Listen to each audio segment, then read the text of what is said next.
Good morning from Fast Company. Here's our daily look into what's driving today's creative business leaders.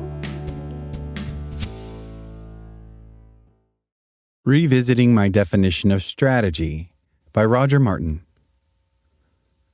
I revisited my definition of strategy several years ago and realized recently that I hadn't written about it, just presented it privately to executive teams in the context of my strategy work with them.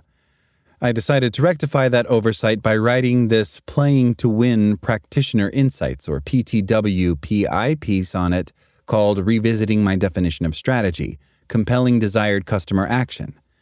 And as always, you can find all the previous PTWPI here. Need for a definition.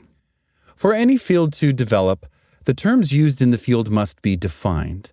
Otherwise, participants can't discuss the field intelligently, and it is therefore hard for the field to advance. I experienced that phenomenon when I joined the founding board of the Skoll Foundation in 1999, on which I served for 20 years. Its stated purpose was to invest in, connect, and champion social entrepreneurs, which sounded great. At my first board meeting, when we were reviewing candidates to receive the Skoll Award for Social Entrepreneurship, which included $1 million in funding for their organizations, I asked what I thought was an innocent question. Okay, so what is a social entrepreneur? I was relatively taken aback by the multitude of answers I got. Generally, it boiled down to a vague notion of a person doing good for humanity in an entrepreneurial kind of way. I asked if Mother Teresa was a social entrepreneur. No. Okay. How about Steve Jobs? No. How about Muhammad Yunus? Yes. In due course, I gave up and realized that we had a vague definition that provided little guidance as to what was in or out. I found the fuzziness unsatisfactory, so I worked hard with the brilliant founding Skoll CEO, Sally Osberg, to come up with a clear and actionable definition of social entrepreneurship to guide our field-building work. In due course, we wrote up our definition in a Stanford Social Innovation Review article called Social Entrepreneurship: The Case for Definition, which has gone on to be the most downloaded article in the history of that journal and the most cited article in social entrepreneurship.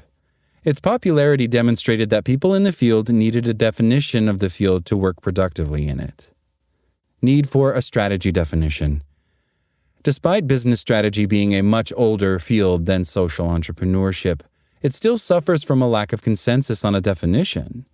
I see every definition under the sun as I observe and practice strategy. The most common definition is a list of initiatives which the company plans to carry out, and is called a strategic plan.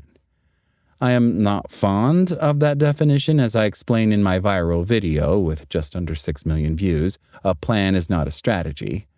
Another definition is an adjective connoting importance. So strategic sourcing is more important than sourcing.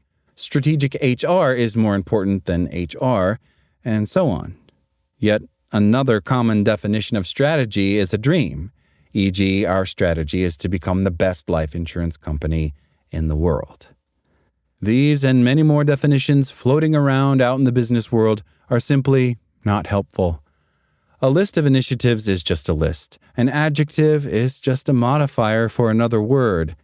And hope is, as my friend A.G. Lafley always says, is not a strategy. My original definition. In the mid-1990s, as I did a decade later with social entrepreneurship, I leaped into the breach to attempt to provide a useful definition that could guide the practice of strategy. I think I came up with my original definition in 1995, but the earliest slide of mine that I could find with it is the one below from January 1998, if you look at the lower left footer. That served as my definition for a quarter century.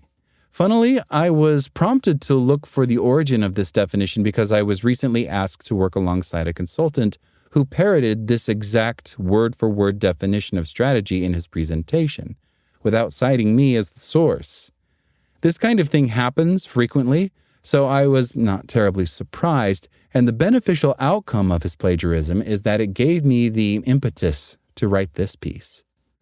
My new definition. I like the definition a lot, which is why I kept using it for a quarter century. But about 3 years ago, I started including a modified definition shown at the head of the article in the presentations I give to clients as I work them through exercises to create strategy. Elements kept? As is clear, I kept the first 2 elements exactly as they were in the old definition. Nothing changed in my thinking. These are both critical to a useful definition of strategy and counter to the conventional practice of what most executives and consultants call strategy. These many years later, strategy is still primarily a disconnected list of initiatives called a strategic plan. That is why integrated set and choices are so very important, and are still the opening elements of my definition. One aspect on which I have elaborated is the choice element. I have come up with what those working on strategy find to be a useful test for whether or not they have made a strategy choice. A strategy choice is one for which the opposite of the choice is not stupid on its face. For example, a choice to be customer-centric is not a strategy choice because the opposite, ignoring your customers, is stupid on its face and will result in abject failure. That doesn't mean such a choice is not important. In fact, if the opposite is stupid on its face, then it is what I call an operating imperative. It is imperative that you make that choice. But choosing an operating imperative won't generate advantage because it is so obvious that every competitor should and will choose to do it too. Element subtracted. I removed the other 3 elements of my old definition and replaced them with one new element. I didn't remove the 3rd and 4th elements because I no longer believed they were relevant or appropriate. They, where to play and how to win, are both still critical elements of strategy, but this definition is meant to accompany the strategic choice cascade, and those specifics are covered precisely and thoroughly in it, so I don't need either here in this definition. At least, I don't think so. However, for any practitioner using this set of tools, I would encourage you to link this definition directly and explicitly to the strategy choice cascade. I could have continued to include superior financial returns in the new definition, but I didn't because after using the original version for a long time, I wanted to simplify wherever possible, and it felt to me that this aspect is obvious. If a strategy produces crummy financial returns, it isn't a strategy worth having. Plus, the added element below incorporates this financial aspect implicitly. Element added. Over the past decade or so, I have been thinking a lot about why I am so committed to strategy, especially when so many others, e.g. them and her, downplay its importance or even relevance. Companies have gotten so big, so rich, can't they do anything they wish? What is wrong with just asking every business or function what it wants, assembling that list, then funding each initiative and calling that its strategy? But so many big companies fail. Nearly once every 2 years of the 140-year existence of the Dow Jones 30, one of these 30 corporate giants gets kicked out of the index because it has fallen on hard times. It became clear to me that while they are big and powerful and control lots of things, they don't control everything. A company controls how many employees it hires, how much it pays them, how many factories, service operations it builds, how many dollars to spend on advertising, how much to invest in R&D, through which distribution channels to sell, and on and on. The lists of things companies control is exceedingly long. However, the one essential element over which the company has zero control is the customer. Customers can take whatever actions they please, unless the organization is a regulated monopoly like the Department of Motor Vehicles, which customers are forced to use if they want to drive a car. Normal customers can't be forced to do anything. Companies can't impose decisions on them.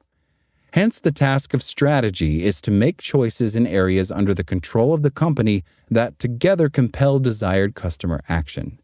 Generically, the desired action is for customers to buy enough of the company's offering at sufficiently high prices to earn attractive returns over the short and long term. If many buy but are willing only at too low a price, that does not amount to desired customer action. If customers instead buy at the target price but there are too few of them, that is also a failed strategy. Quantity and price are both necessary aspects of customer action. Happily, since I am a Peter Drucker fan, this view of strategy is consistent with his view of the purpose of business, which is to create and keep a customer. It is not completely clear that he actually included the "and keep" part of that definition, but I think it is logically implied. I see the purpose of the strategy that guides a company's action is to compel potential customers to become customers at prices and volumes that make the economics attractive. Practitioner insights. A big enemy of strategy is fuzzy definitions that make the job of creating effective strategy harder than it really needs to be. Strategy can't be anything you want it to be. You need to embrace and enforce a tight definition to assist you in creating a valuable strategy. My latest and tightest definition has 3 elements: choices, integrated set, and desired customer action. An essential feature of the choices is that the opposite of each choice is not stupid on its face. It is an integrated set if the choices across the 5 questions of the strategy choice cascade fit with and reinforce one another, and the choices must be configured to compel the thing the company does not control, which is desired customer action. If you ensure that you are guided by those 3 elements of a tight definition, you will be able to create productive, winning strategies. Roger Martin is a writer, strategy advisor, and in 2017 was named the #1 management thinker in the world. That's all today from Fast Company. Talk to you tomorrow.